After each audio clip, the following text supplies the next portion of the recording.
So in this video, I'm going to be going over the age-old question of what age should I start potty training my child? And so you've probably read that maybe age 2 is the magic number, and that if you start potty training before 18 months, that potty training can just take a lot longer overall, when in fact, it's actually less about age and more so about the individual child showing the necessary readiness signs in order to potty train. And you don't want to wait too long because some children actually show the readiness signs much earlier than 18 months, and they're actually quite ready and capable of potty training long before then. So you don't want to wait too long because then a child will actually prefer to pee or poop in a diaper instead of the potty, and that can itself be a challenge in order to get them to start peeing or pooping in the toilet itself.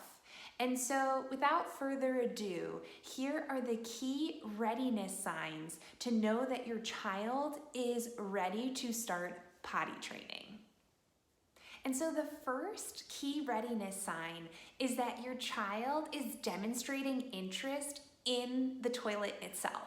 And so that can be maybe they like climbing on it, or perhaps they like being in there and watching when other people are using it, or perhaps they're trying to flush the toilet or look what's inside the bowl after somebody does use the toilet itself. Regardless, the fact that they're showing interest in not only the toilet itself, but also what you're supposed to be doing when you are on the toilet, that is a key readiness sign to know that your child is ready to start potty training. And so the second key readiness sign for potty training is that your child can keep their diaper dry for at least an hour and a half to 2 hours.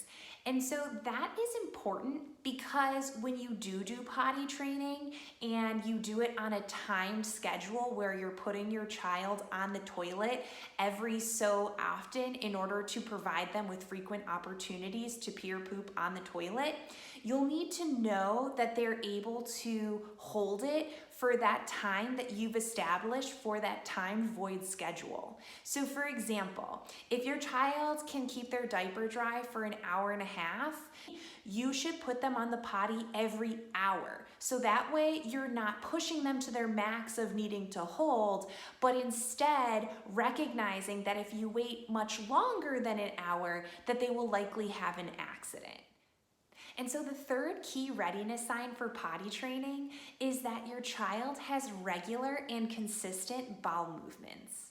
This is important because you'll use that information to know when it is best to put your child on the toilet so that way they can successfully use the toilet.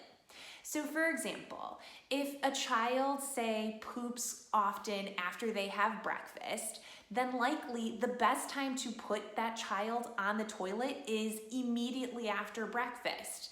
And that's because they will likely not only have to go then, but also you are anticipating that they will need to go before they actually start the act of going.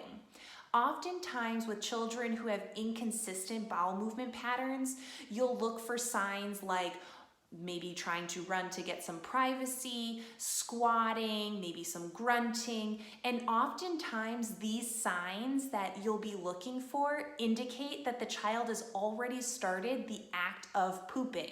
So if you take that child and rush them to the toilet, they've either likely gone in their pants already, or they may feel startled and therefore not feel comfortable enough in order to use the toilet.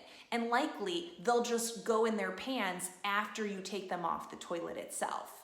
And so it is much easier to start potty training for the child who has a consistent and regular bowel movement pattern because it is easier to know and anticipate when is the optimal time to put them on the toilet in order to ensure not only that they have success, but also that they're comfortable in order to go on the toilet. And so the last key readiness sign for potty training is that your child is pooping when in an upright position.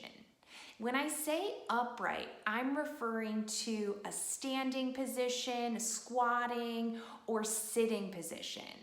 And that's because the top half of our body is upright, just like the way it is when we are sitting on the toilet. And so for the child who is preferring to poop, either when they're, say, on all fours or, say, lying on their back, it can be more challenging for that child to be comfortable enough when sitting on the toilet in order to poop. And so that's why it's important to look at the position your child is in when they are pooping, so that way they'll be able to have comfort and mimic that same position while they're sitting on the toilet in order to successfully use the toilet. And so those are the 4 key readiness signs to know when it's the right time to start potty training your child. Thanks for watching my video.